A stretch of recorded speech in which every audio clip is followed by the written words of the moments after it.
Taro and the Tofu by Masako Matsuno, illustrated by Kazui Mizumura.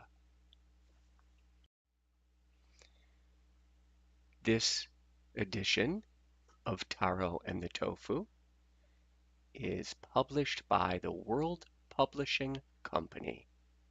All rights reserved. It was windy. The wind was cold. The cold, windy day was growing into a cold, windy night. From the window where he was watching for the tofu seller, Taro could see the evening star already twinkling in the eastern sky. Tofu is Japanese for what is called bean curd in English. It is white and shaped like a small cake.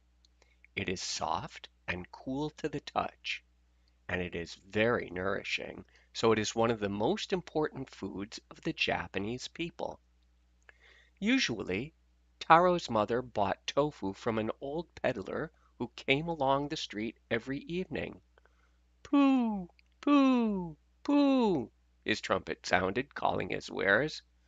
Other tofu sellers came along the street too. Pooh! But that wasn't the old man's trumpet. Pooh! Pooh! Wasn't his call either. Pooh! Pooh! Pooh! Here he comes, Taro's mother would say. He is poor, but his bean curd is the best of all, and she always bought tofu from the old man. But on this cold, windy evening the old man did not come. Pooh sounded. Pooh! Pooh sounded too, but not pooh, pooh, pooh. In the snug, warm kitchen, Taro and his mother waited and waited, listening to each seller's trumpet, until at last it was time to cook supper. "I wonder what has happened to him," said Taro's mother. "This is the first time he hasn't come without letting us know." "Shall I run to his shop?" asked Taro. His mother hesitated. "It's getting dark, and cold, too." "That's all right," said Taro. "It's not so late yet, is it? I'll get the tofu for you, mother." From beyond the village shrine woods the cold wind blew. Taro, clutching a small pan for tofu in one hand and a silver coin in the other, began running as soon as he left the house. The shopping street was crowded with people buying good food for supper. The shops were light and gay. "Come in and buy! Come in and buy! My fish are fresh!" a loud voice called from a fish store. "Stop, boy! Can't you smell my roasted yams?" a young sweet potato seller shouted at Taro. But Taro didn't stop. This wasn't the place he was looking for. The old man's shop was much farther along the street, away from the main shopping place. That was why he went to the houses every evening to sell his tofu. Taro bumped and jostled his way through the crowd. Beyond the lights and noise of the shops it was cold and dark and lonely. Only one dim light showed at the very end of the street. It was the light of the old man's shop. The old man was surprised to see Taro. "Are you alone?" he asked. "Did you come here all by yourself?" "Yes, Oji-san. My mother needs 2 cakes of tofu. She waited a long time for you to come, but you didn't come. What happened?" The old man took the tofu pan Taro was holding out to him. "I'm sorry," he said. "My grandson doesn't feel well today, so I couldn't leave him alone. But I'll come to your house tomorrow evening as usual," the old man added, handing Taro the filled tofu pan, "so you won't have to come down in the cold." "How much?" asked Taro. 30 yen. Taro handed the coin to the old man, who slowly counted out the change under the dim light of the shop. "Thank you, Taro," he said. "You'd better hurry home. Your mother must be waiting for you." "Yes, good-bye." "Don't run, Taro." the old man shouted after him. My tofu is soft and delicate. Carry it carefully so it doesn't break. Pitcha, pitcha, pitcha. The water which keeps bean curd cake soft and moist sloshed in the pan Taro held carefully against his chest. Sometimes he lifted the tofu pan high above his head so it wouldn't be bumped by the crowd and the delicate bean curd broken. But he walked fast, too. Whenever he did an errand for his mother, he was allowed to keep 10 yen for himself, and he was in a hurry to get to the little candy store on the main shopping street.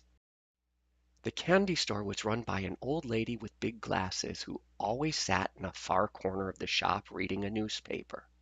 She rarely spoke more than a few words to her customers. "Thank you, good boy," or "Thank you, good girl," she would say, never looking up from her paper. It was one of the seven wonders to Taro how she knew a boy was a boy or a girl was a girl without ever looking at them. And the old lady never seemed to mind if the children took a long time to decide what to buy with their pocket money. It made Taro feel that all the candies in the store belonged to him until at the last moment came to decide exactly what to buy. Sugar beans, chocolate candies, salted beans, chewing gum. Taro had to decide quickly today so he could hurry home with the tofu. 2 packages of chocolate, he said to himself, putting his hand in his pocket for the change the old man had given him. Taro picked up one of the coins to give to the old lady. But wait, it was a 50 yen coin. Where did I get this? Taro looked at the coin in surprise. I thought the old man gave me 7 10 yen coins, for the tofu was 30 yen, and I gave him a 100 yen coin. 1, 2, 3, 4, 5, 6. Here are 6 10 yen coins and a 50 yen. Then the old man made a mistake. I must return the extra 40 yen to him right away. He will worry if he finds he has lost money. But outside it was already dark and the wind was harsh. "It's getting late and very cold," a strange little voice whispered inside Taro's head. "Why not tomorrow? Even if the old man worries, the mistake is his own fault. It's very cold, and mother must be waiting," the secret voice continued. Taro looked at the money in his hand and then the cold outdoors. "It's just the same whether you give the money back tonight or tomorrow," whispered the voice again. "Besides, who knows whether you've got the extra money? No one need know. Imagine with 40 extra yen to spend, you could buy sugar beans and salted beans and chocolate and chewing gum and even more, right?" "Oh, no!" It was almost a shout inside him. "No, no, it's not right. This is not my money. It belongs to the old man. Even if it was his fault that he gave me the wrong change, I don't want the candies and chewing gum." Taro was talking to himself very fast now, as if he was in a hurry to rid himself of the strange secret voice inside his head. "I will return the money right now." "Oba-san," Taro called to the lady of the candy store, but his voice sounded so dry and cracked that only a little husky whisper came out. "Oba-san," he called once more, "I'll take 2 packages of chocolate candy today." "Thank you, good boy," answered the lady without looking up. Taro smiled. "And may I leave my tofu pan here for just a little while?" he asked. "Of course you may, good boy," answered the old lady, still looking at her newspaper. Taro put his tofu pan carefully on the counter with a 10 yen coin for the candies and ran out of the store. He ran down the gay shopping street, zigzagging through the crowds of people. He was still running when he reached the little shop where the old man was bending over a big tub of tofu. "Back so soon?" said the man, seeing Taro. "Does your mother need more tofu?" "No, I came to give this money back to you," said Taro, panting. "What money?" "You gave me the wrong change, 40 extra yen." "Really? I didn't notice it. Are you sure the money isn't yours?" "Yes, I'm sure. You gave me a 50 yen coin instead of a 10 yen coin. I'll put the money here, all right? I must hurry. Mother is waiting for me." "Thank you very much, Taro," said the old man with gladness in his face.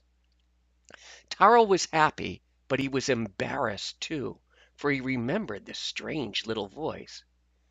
"Not at all," he said quickly. Before he knew it, he found himself taking one of the packages of chocolate candy from his pocket. "For your grandson, Oji-san," he said. "Thank you, thank you." The old lady in the candy store was still reading her newspaper when Taro stopped to pick up the tofu pan.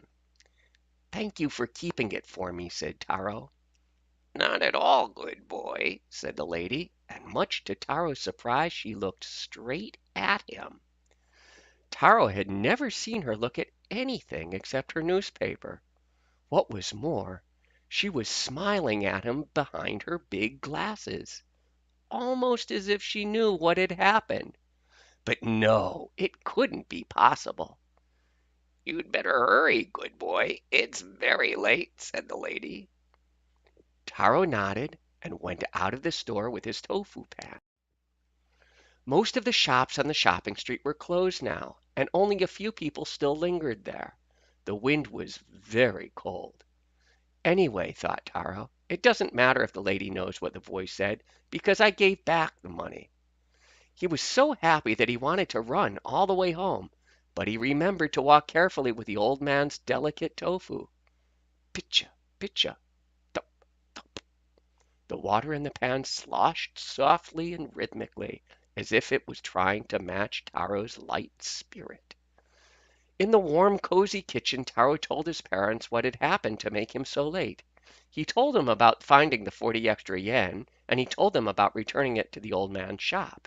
He told them everything, except he didn't tell them about the strange secret voice in his head.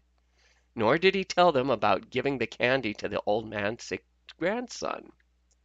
Why? I don't know. Taro just felt like keeping those things to himself, I think. "May I have a chocolate candy now?" he asked. "Yes, but just one. Supper is almost ready," said his mother, stirring the tofu in the delicious smelling soup. It was still windy outside, and the wind was cold. Yes, I have told you it was a cold, windy night, haven't I? But Taro felt warm, and the chocolate candy tasted good, you know.